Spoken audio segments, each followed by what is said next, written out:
I was born in the southern part of Iran, a city called Abadan. Born in a Muslim family, Shiite Muslim family. My grandfather was a Muslim leader, and he had 19 children, and out of 19 children, he had 84 grandchildren. And obviously, he had to choose one to carry the spiritual pattern of the life and the teachings for the next generation. He asked, he had, obviously there had been some things that, some things had happened, some accidents that I should have been killed, but every single time before danger was coming toward me, I saw the silhouette of a person that always was there, and I spoke of it openly to others.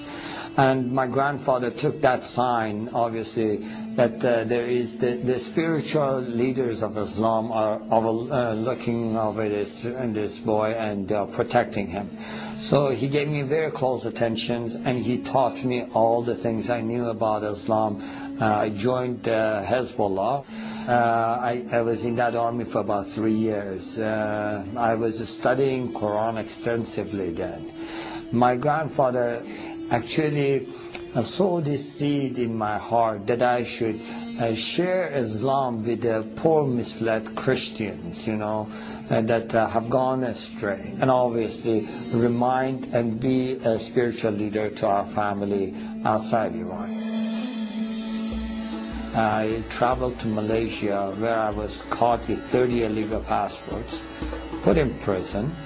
And so I started teaching Islam in the jail and telling everybody what they must do, what are their duties toward Allah.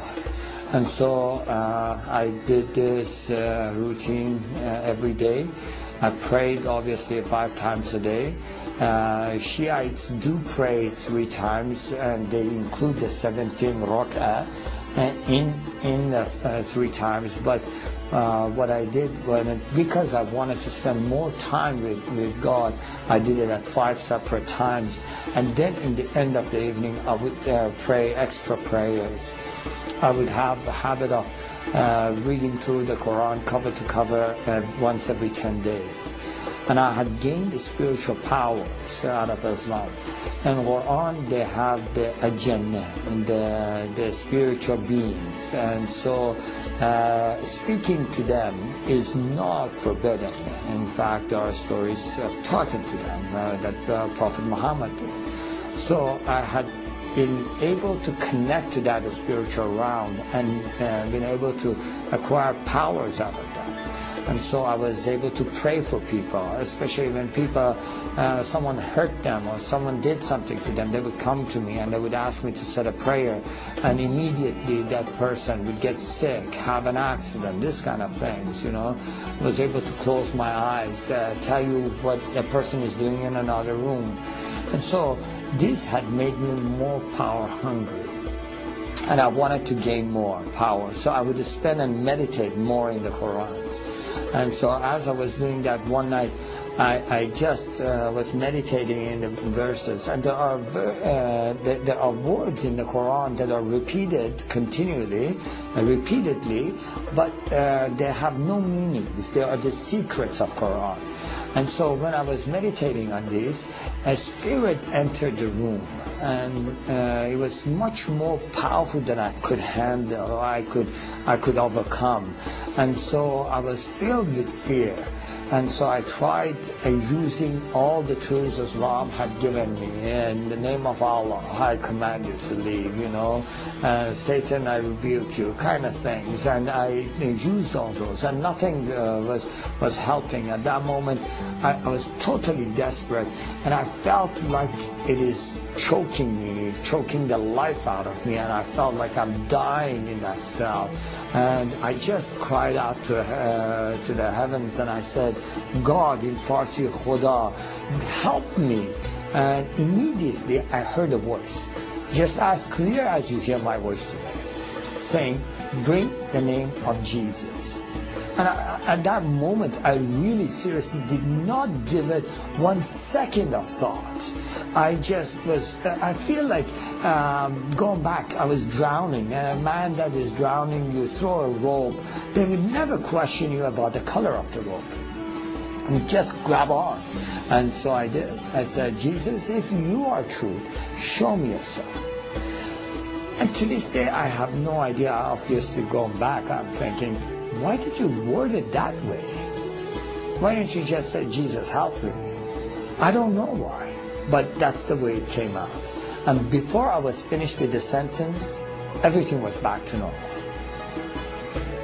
Now, that was not my conversion. That was the beginning of my confusion. Why would Jesus help a Muslim? Now, I had done everything in my power to be a good Muslim. I had already tried to go and commit myself to, in the way of Allah and be a martyr for Him, walking on the mines. And so the government of Iran used to issue the people that are fadai, or the ones that are willing to give themselves, to sacrifice themselves, a special Quran that had the stamp of the government. I had participated in the executions by hanging. I had done everything that I thought I must do against the infidels, and anything and everything I must do to share Allah with others.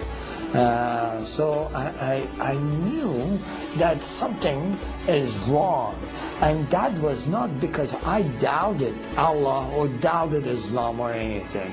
I fully believed, and I didn't know what that is, and it just confused me. And so I tried to just forget about it, But that question, why would Jesus help a Muslim? Why would Jesus help a Muslim? That would just keep coming at me. I believe in Muhammad, the last prophet, I would think, in the perfect religion. Why would Jesus come to help me? And so that 2 weeks period, I just got really confused, and I said, okay, I'm going to pray and fast and ask God Himself to show me the path.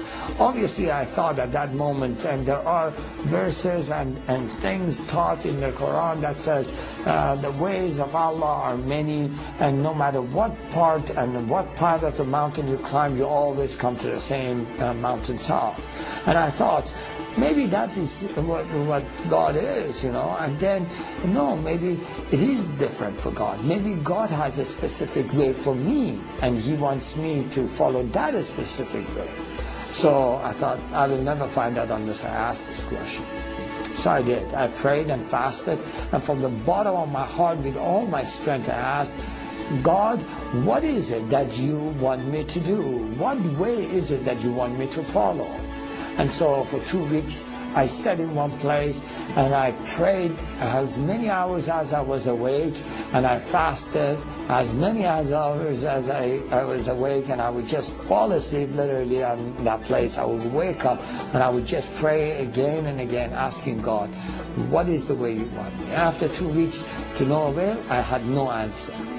And I really got frustrated. I just thought, forget it, what is this? I have no chance of finding out what He wants. I don't even know if God exists. And I have wasted all my life. I have been afraid all my life, trying to do everything that would please Allah. And now He confuses me. If Allah is all great and He sees the heart, He knew in my heart I love Him. And what matters if I call Him whatever name I call Him? He knows in my heart I love Him. And if it does matter to Him, I ask Him. For 2 weeks I sat, prayed, and nothing happens. So, you know what? I'm going to go do my own thing. I'm going to go walk my own path. I'm going to do what pleases me. Obviously, at that very moment, I felt the power of God filled the room.